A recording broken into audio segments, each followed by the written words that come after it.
Hi everyone! Today I'm going to show you how to create a collection on Facebook Lite. Let's get started. First, open your Facebook Lite and log into your account if you haven't already. Then, on the home page, tap the three lines located top right corner and scroll down and tap on Save. This is where you'll find all the items that you previously saved. And to access the collections, inside the Save section, you'll see two tabs. Tap on the Collections tab.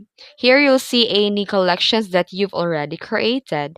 And to create a new collection, tap the Create Collection and enter a name for your collection. This can be anything like recipes, articles, memories, and more.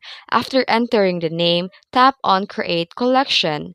And that's it. Your new collection has now been created and you can start adding saved posts, links, and media into it. If this video was helpful, don't forget to like and subscribe for more tutorials. Thanks for watching.